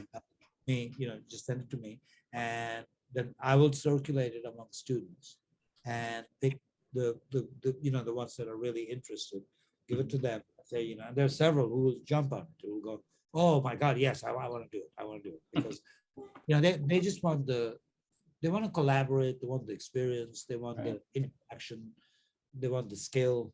So they're everything positive for them in doing something like that. There's no negative side for them. So that's why it's not hard. The only problem is that, you know, they will have to be made clear to them that it's volunteer project. So, you know, I mean, so they might say, well, can I use the video for something? You know, I might want to put the video on my, you know, Bandcamp channel or what, as an example of something that I did, you know, like we were talking earlier, that it can be an opportunity for the musician to get their work played. So, you know, if they have a video that they've already worked on for somebody else and the cake is already baked and they don't have to make another video, then by all means. Like every time I've done a film score, I've asked the director to give me permission to use any part of the film in a music video. Because I go, okay, we've got all this footage.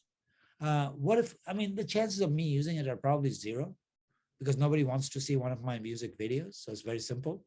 But just in case that happens, I want the freedom to be able to get high quality cinematography, you know, 35 millimeter film quality video that I can use in my music video. I make a music video using footage I already have and just, you know, sub the dialogue with my music and just use the visuals. So yeah, I mean, you know, I think it's a way for them also to get their music heard. So you will find that, you know, don't think that the favor is only one way, it's both ways. Okay. Absolutely. Yeah, that's good to know. Thank That's you. really good to know. Yeah, that's really great I'll reference. be looking into that. Me too. Yeah, like definitely have a project coming up. So. I really hope you take advantage of it because, you know, there's a beautiful recording studio. There's a lot of talented students. They're eager and willing and want to. And I know you guys are all on the creative side. And these two fields are very much, you know, melded together. So to not take advantage of that, I think is, I know, you know, distance can sometimes be a problem because Woodbridge, Loudon, you know, so drive. But hey, if you're going to do this, you might as well get used to driving. Do it right too. Long drive.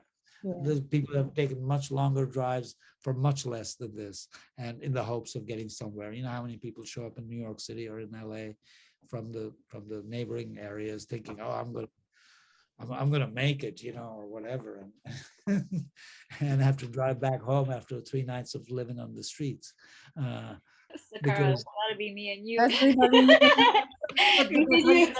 yeah, good for you. I hope you do it because it's a great. That's exactly what's needed. Enough of the comfortable couch and Yeah. safe zones and just staying within your comfort zone, and everything is very comfortable. I almost want to say, like, at your age, if everything feels very comfortable, something's wrong. Oh, That's fair. I'm very uncomfortable It's true. with the move that's happening. too but comfortable. Yeah. yeah. Feel a little uncomfortable. It's okay to feel a little. I mean, discomfort creates great art.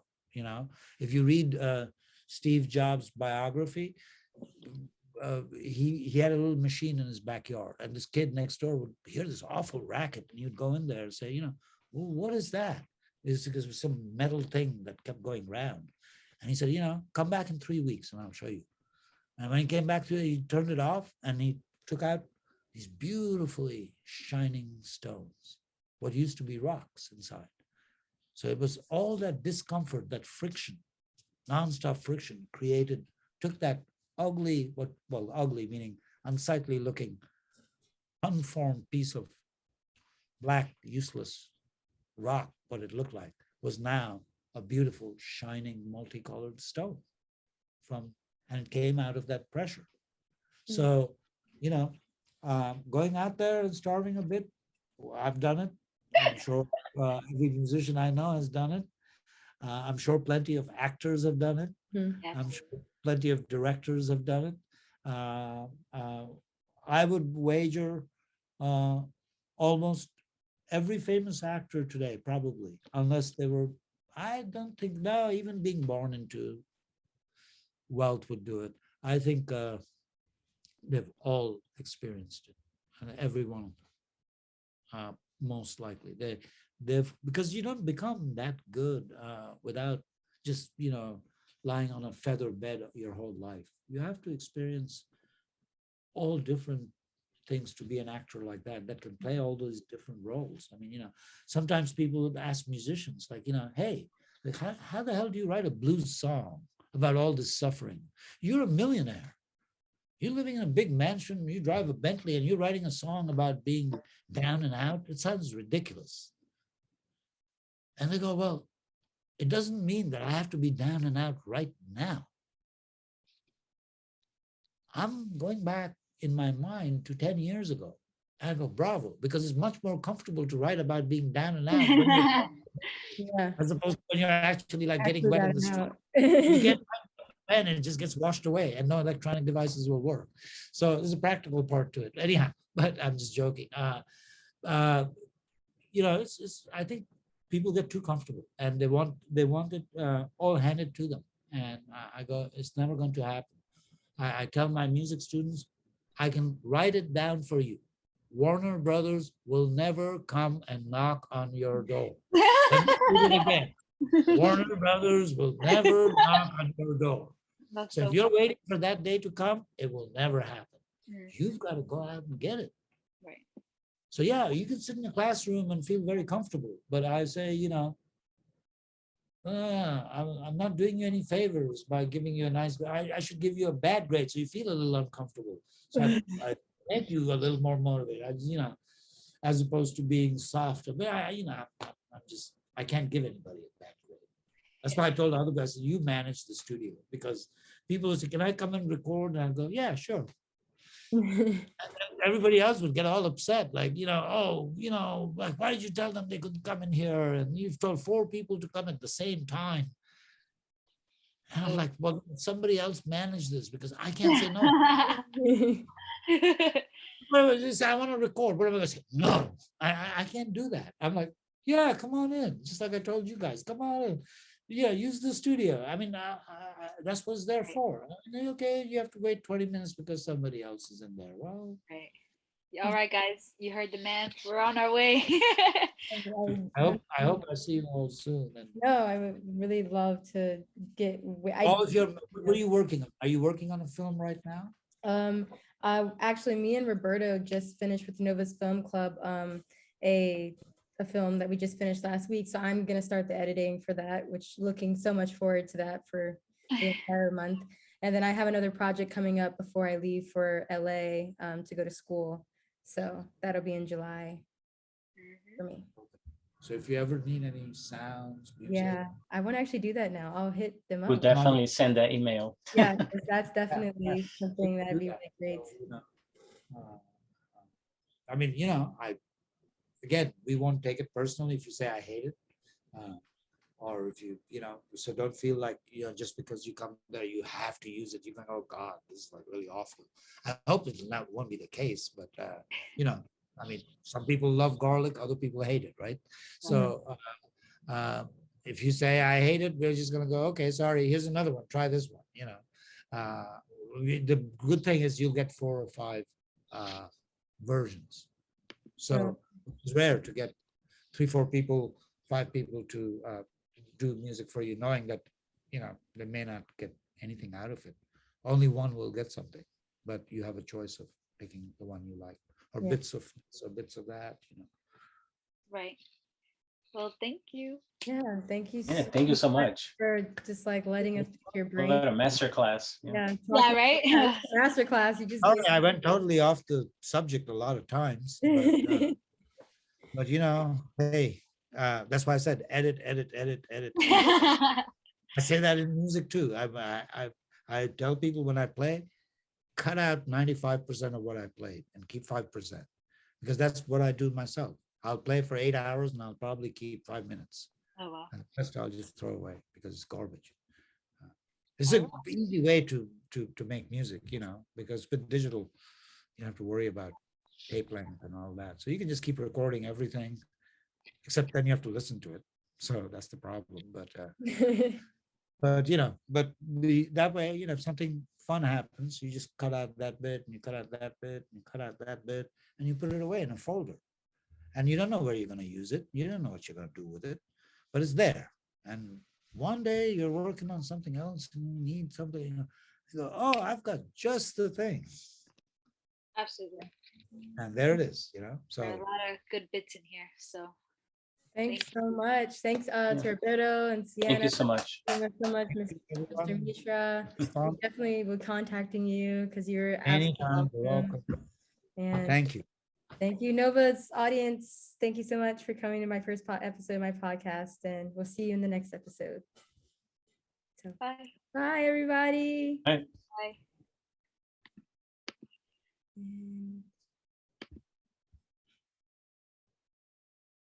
I'm staying. 17 hours long.